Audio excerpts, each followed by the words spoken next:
Hi there, guys. It's Eric here from the Building My Freedom Business podcast. Welcome and thank you so much for listening. Today's guest for episode number 9 is Anthony Chansamove. That's what I'm going to call him in the interview. He runs a company called Simple Creative Marketing, and he helps six-figure services, SaaS, and course creators generate more leads and more sales with authentic marketing and strategic personal planning. So who doesn't want more leads and more sales? So enjoy this interview. But before you go, if you want to connect with me, go to facebook.com/building my freedom business and join the group. Enjoy the interview. All right, I want to welcome my next guest on the Building My Freedom Business podcast, and his name is Anth. And Anth runs a business called simplecreativemarketing.com. I am going to ask him so many questions about that because it is a topic that I am seriously interested in. But before we go deeper into your business, Anth, I want to welcome you here. Thank you for taking the time to connect with me. But first of all, I don't know if you straight from the start started this company, or have you, I would like to know a bit about your background. How did you actually end up doing what you're doing now? Have you done a job before? Tell me a bit of the background of Anth and how did you get to where you are now? So I'll give you the abbreviated version because we could be here all night, or morning for you. I did start off in corporate. When I graduated university, I studied a Bachelor of Business and focused on programming and specifically web design. And then when I graduated, I actually ended up working for American Express for a number of years in their consumer credit card division, and in the call center. And then I went to HP, got into the IT world. Now my career started in 2009, 2003, just after the dot-com had bust. And so a lot of IT companies came and disappeared overnight. And so I was feeling like I had done the wrong degree. I had felt like, what am I doing? It took me almost 2 years to land my first job in IT. And then I stayed working for HP for the next 6 years. I became a manager inside the call center. I had a team of 10 that I was managing. And then in 2004, 2005, the company offshored that team, and that team was shut down in Sydney and was replaced by a team in India. And so I then became a project manager and went over to India and trained those people that replaced my team in Sydney. Yes. And I also had to fire. I had the not so good experience of firing and letting go of the people that I worked with in Sydney. So then I learned, I had the first experience of what we now know as outsourcing, and what that actually means at a corporate level. And so that I was in that world and as a project manager for another couple of years. That then led to me, when the 2009 global financial crisis happened, I lost my job with the company. And I then was in this situation where I was in Canada at the time, in Toronto, on a sponsored visa, and I had another year and a half left on the visa, and I didn't want to come back to Australia yet because I was enjoying my time, and freedom over there. And so it was my housemate at the time who said to me, well, I said, look, I need to pay rent, but I can't, like my visa ties me to that one company and I can't go and get another job. And so she said, well, you've been volunteering at the church every weekend teaching salsa dancing. So why don't you invite people to come and teach them salsa out of our living room? And so I found this website, which was starting to get popular at the time, which was meetup.com. And I went on that site and created a new meetup called Toronto Beginner Salsa or something like that. And within 2 weeks, I had 200 new members. Wow. And I then set a date and said, okay, on this date, come to this address and just pay what you can, drop your, whatever you want in my hat, and I'll teach you salsa, beginner salsa for an hour. And that, I had 5 students in my first class, and then that grew over time to within a couple of months, I was then teaching salsa all over the city in different companies.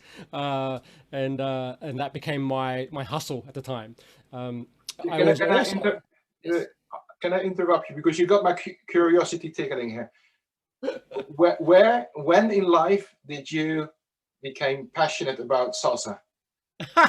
So a year before I knew I was moving to Toronto, Yeah, uh, my buddy of mine, the two of us, we had this idea. We would go and learn salsa dancing, and the day that we signed up, or I signed up, the day yeah. that we were meant to show up together to the class, he pulled out. He chickened out and didn't show up.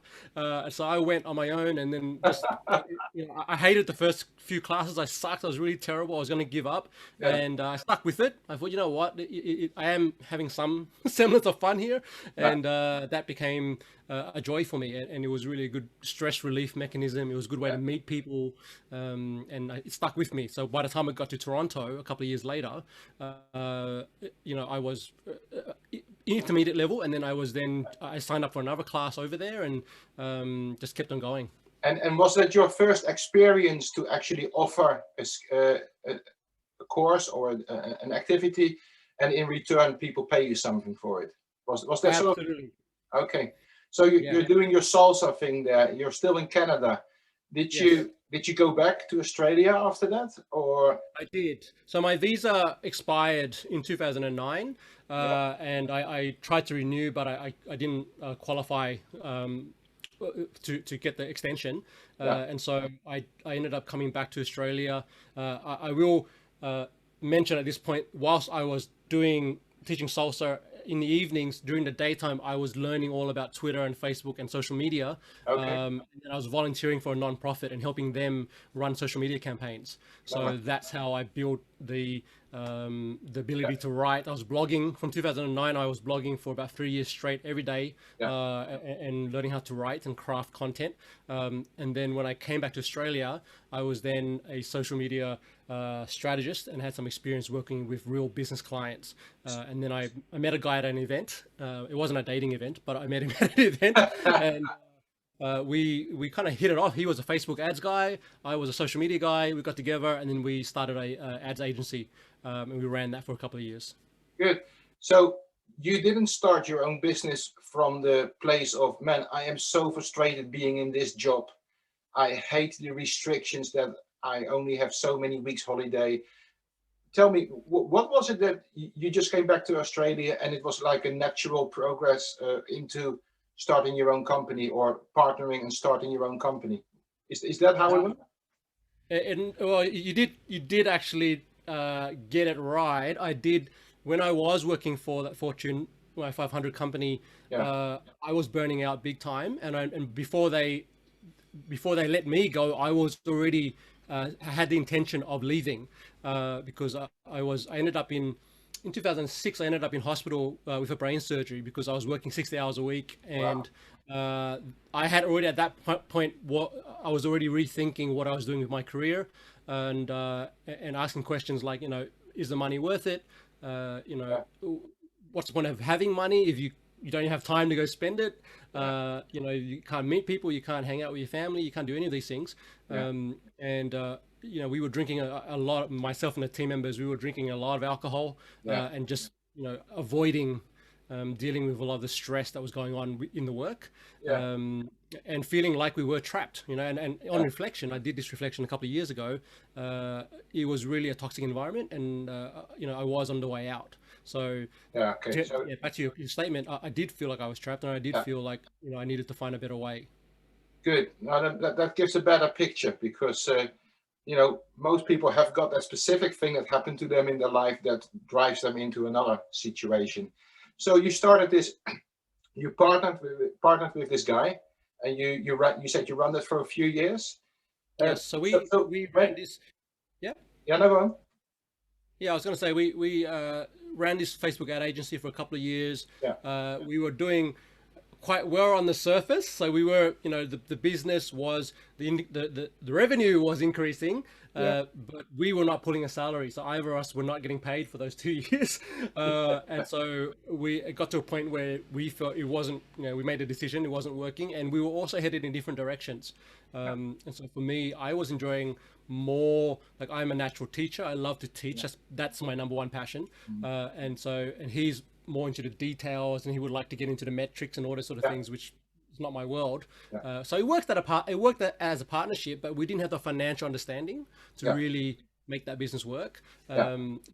So when I came back after that, I took a break, and I went to had a trip to the US and Canada to visit some of my friends, and then I came back to Australia, and I then got a job. I went back to working full time as the marketing manager for one of Australia's largest co-working spaces, and so did that for a Okay. couple of years. Really, then learned about managing staff in terms of collaborating with Yeah. different team members to build content and really to build assets for that would attract, would grow your traffic through SEO. We also had a PR partner that we worked with, and we also had an ad agency that we worked with to drive Yeah. paid traffic as well. So I learned about all those things and juggling. It's almost like Yeah. running an agency in the co-working space. I can see from your time in Canada all the way till this point, but that you're sharing that you've just been gaining skills, knowledge, and is all soaking it in. And but when did the moment happen that you decide, hey, I want to start something again? I want to start. I don't know, when did simplecreativemarketing.com started? June 2016, and that coincides with me meeting a girl. So essentially, I met this wonderful woman, Yeah. also at an event that wasn't a dating event, and she was actually integral in helping me understand that I was burning out working in this role. Yeah. And there was more flexibility. There was more. I love the culture. The when you're in a co-working space, you're surrounded by entrepreneurs and people with visions and passion. Yeah. But in that role, I was juggling 3 different hats. There were people leaving and things like this, so it got too much. And she actually encouraged me to leave. And we had a wedding coming up, so so then I made the decision to leave and start. Essentially, the week after, or within the month, I had launched SEM. Yeah. And that came from reading a book called The 7-Day Startup. So if you've never read that, it's written by a guy called Dan Norris, and he's got a methodology for launching a business. He basically says the key sort of philosophy is you don't learn until you launch. And so you can have ideas all day long, all year long about what you're going to create, but it's not until you put it in front of people who are potential buyers and get them to confirm either through payment or feedback that you have something that, until then you don't really have a business. And so I was participating in his 7-day startup challenge, and I followed his process, create a landing page, put an offer out there, see if you can get 3 customers within the first week, and that happened. So I had three business owners come back to me and say, yep, I want you to write articles for me, and then that was the start of Simple Creative Marketing. Yeah, I looked at your website, and one of the questions that popped up, that on Upwork and on Fiverr, you can get someone to write an article for you for so many words for, let's say, $20 to $100 or something like that. And I looked at the packages that you offer, and I can see that. I don't want to say that you're on the high end, because I do not have an understanding yet of what the prices normally are in that sort of world. But what made you decide to go sort of, and I don't want to say niche in that sort of area, but it does feel to me that you're going on the high end of the customers, the people that have a budget for that sort of stuff. What made you decide to go in that area? Yeah, we definitely are sort of positioned in a more premium end of the spectrum. We're definitely not the highest. There's copywriters and content writers who, 20 years, 30 years experience, they've worked with major agencies, they will charge a lot more. But we're sort of more placed in that premium end. And it comes back to experiences I've had, but also my clients have had with working with trying to get freelancers on Upwork or Fiverr or some of these other platforms, and really just seeing the quality difference. When you get someone who is that you're paying them $20 an article or whatever it is, don't be surprised if what you get back is either plagiarized or just doesn't convey your voice, that doesn't they don't understand your business or the audience you're working with. They haven't had the experience interviewing your clients or working in that industry. So I tend to stick to B2B, professional services, coaches and consultants, those type of people, because I've been there. Like I've worked in co-working, I've worked with entrepreneurs and startups. I've been in that world, so I can totally relate to those experiences. And I think at the level that the clients that we serve, they also have an expectation. So when they come in and they're paying, more premium pricing, for them, they expect quality and they expect a decent turnaround, and they also expect stability. They expect, this freelancer is not going to disappear, in 2 weeks or a month, and run away with my money. And I've had that experience too, Eric, where, I've hired freelancers and they're good for a while, but then they disappear on you, and what do you do? And so, I want to put you on the spot, and I want you to kind of give me, like, I don't want to say 2-minute elevator pitch, but anyone listening, we're all short of time, so therefore outsourcing content writing, or can you tell me, because I've seen some case studies on your website, and they're really impressive. For some reason, whatever you write or whatever your team writes, it really delivers. Where do you go different? What is it that you offer? What are the ingredients of what you put into the process of writing an article that really makes it effective and worth the investment for people? Okay. So let's talk about the pitch. The pitch is really that we write case studies and content or articles to drive traffic for web business owners so they don't have to. That's the pitch. Yeah. Where we differentiate is in the research process, right? So and I'm not saying we're the only business that does this, because there are quality copywriters and content writers out there. What separates those from the lower level tiers would be just an understanding of user experience or customer experience, an understanding of actually speaking to real customers. So, the reason why we offer a case study service, and that's basically the process is we will interview, your client on your behalf, to really do some to get their feedback on why they like your product or service. And we spend 20 to 30 minutes really digging into understanding some real motivators, some challenges and blocks they had before they worked with you, some considerations they made, in their buying process. And these are sort of questions that really all business owners and businesses should be asking their clients and prospective clients anyway. But we find that for some reason, when you have a third party do it, it's like when you have that third party researcher come and knock on your door and say, I'm doing a survey for the government or whatever. And you're more likely to talk to them than you are to talk directly to the government or to whoever. And we've had clients say that. They've said, the information that you as a third party are able to access from our clients, we can't get, because the clients have, maybe because of the relationship, they want to keep the relationship at a certain level, or whatever it may be. Just this is why, as a podcaster, you would know as well, Eric, you can ask questions as a podcaster that's different that you would ask in a sales conversation with a prospect, right? Now, it could be the same person in both situations, but just the hat that you're wearing is different, and therefore the answers are different. Okay. Within your business, you have a particular framework, the trust framework. Yes. I'm not asking you to elaborate everything, but could you give a little, talk me through a little bit of the trust framework? Yes. So our mission as a company is to really do away with what we call BS marketing.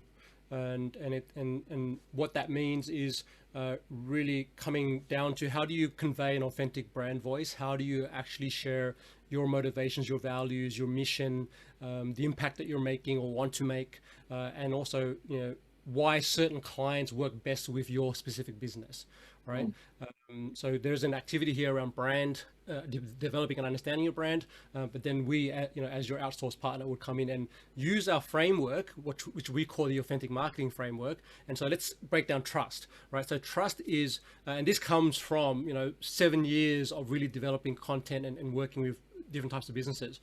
So we start off by, let's assume that you're a client, Eric. So then I would say, okay, first step, the T in trust is to tell your truth. All right. And we go through a process of discovery where we really unpack and uncover, your unique philosophies. Right. There's a way that you do things that your competitors don't do it, right? There are certain beliefs that you have developed over time and evolved over time, that, may be different in your market, that just maybe it's because of where you were born and were raised, or experiences you've had in your life. So we unpack all of that. We get the mission, the vision, and the values. Then we go into the R, which is to research your audience. So we understand you. Now let's understand who your audience is. Okay, and this is where the case studies come into play. Or even if we don't do case studies, we typically like to interview some of your customers or work with surveys and feedback that you've already collected, and then we understand who you're speaking to at a deeper level, right? So that's the research. And then we go into the U, which is user experience design.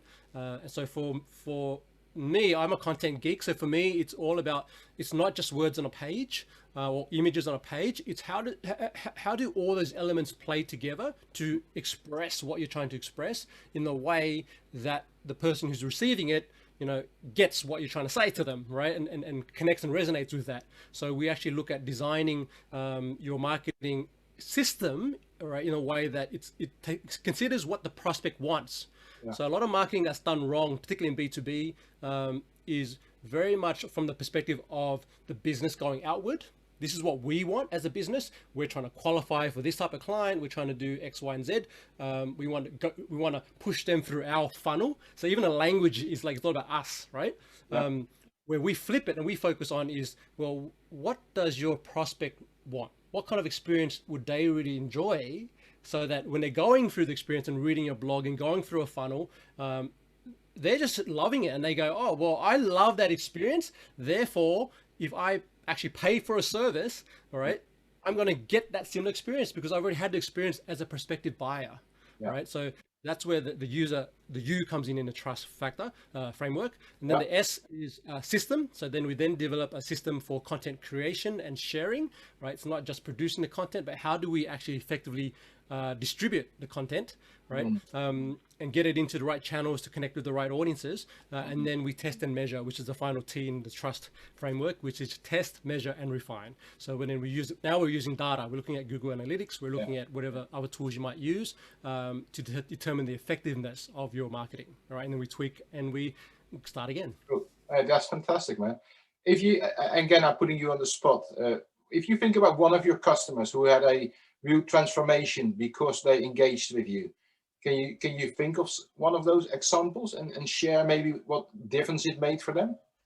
Absolutely. So I've worked with so I've got one client which is a online bookkeeping service. When we started 5 years ago together, they focused on, the platform they use or advocate is Xero, which is an accounting software, and they were really one of the first in Australia to position themselves as Xero experts for online businesses, right? So 5 years ago or 6 years ago, that was still new. It wasn't as as it is today. And so I really helped them with the brand strategy. I helped them with everything from the user experience when people land on the homepage, creating specific landing pages for specific types of messaging and product, and then developing email sequences. We started with a series of case studies as well. I actually interviewed 10 or 15 of their clients and then shared their stories. And a big part of the initial strategy in the first 2 years was guest podcasting and guest blogging. So we actually got the CEO onto all these different podcasts and whatnot, and raised brand awareness that way.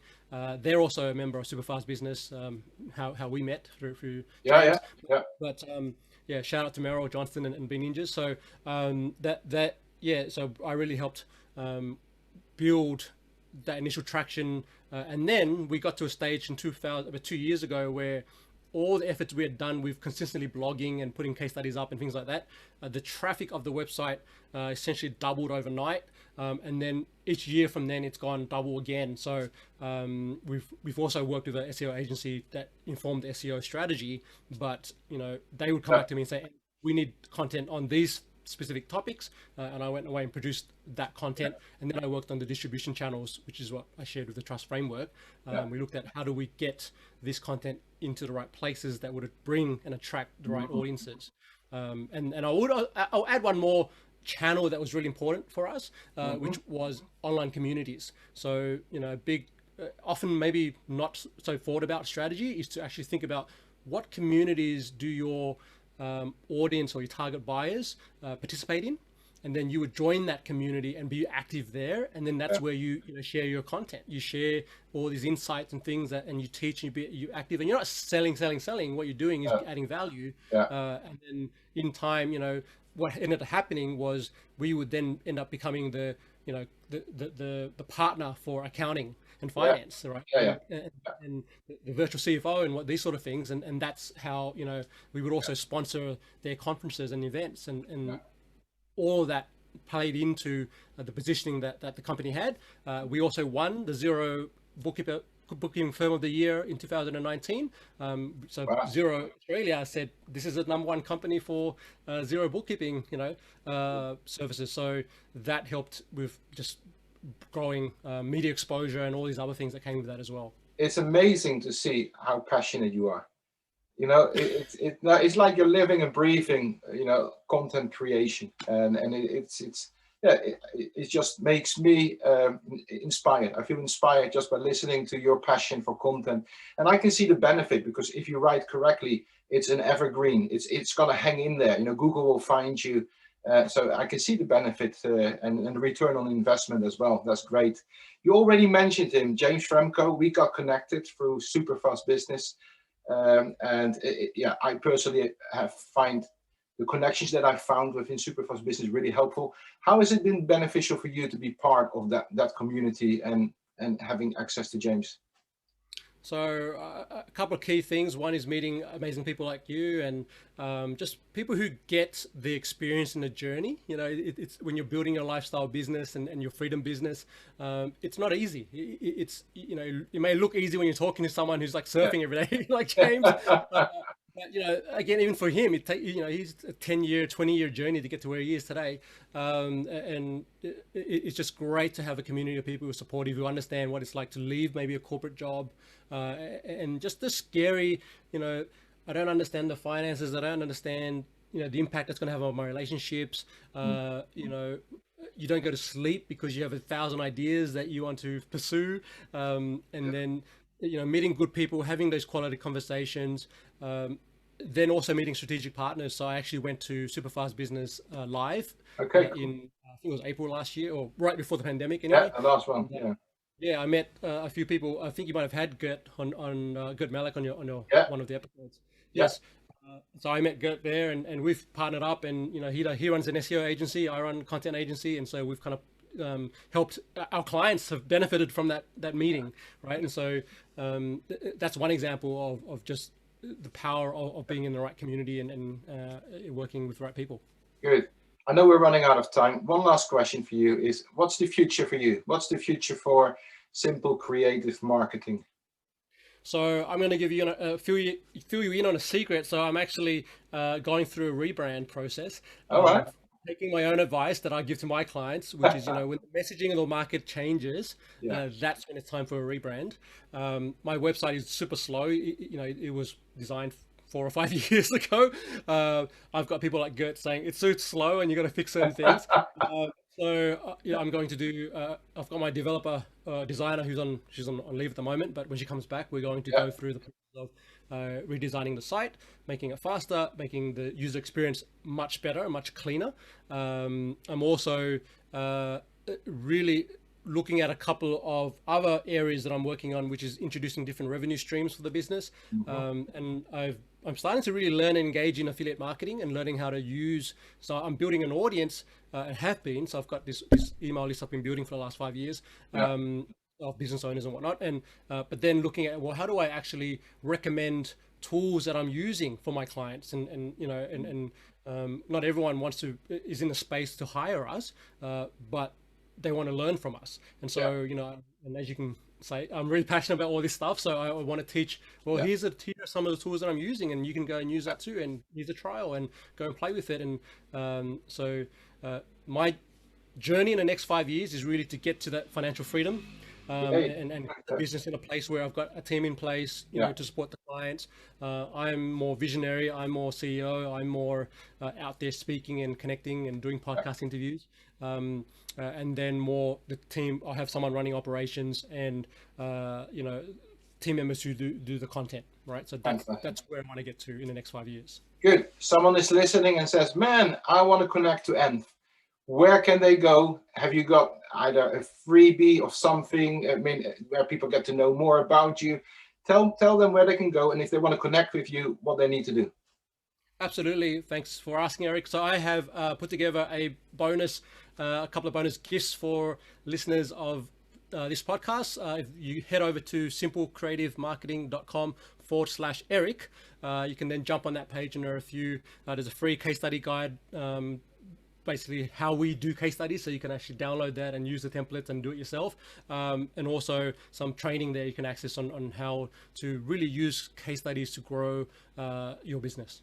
Good. And let's just clarify, is that Eric with a K or Eric with a C? Because my name is with a K. So correct. Eric with a K. Eric with a K. Perfect. All right. And thank you for your passion, your knowledge, and your excitement. And I hope that anyone that is curious about how content marketing can truly affect your business in a very positive way, then contact him and you know, go to that page and get that information.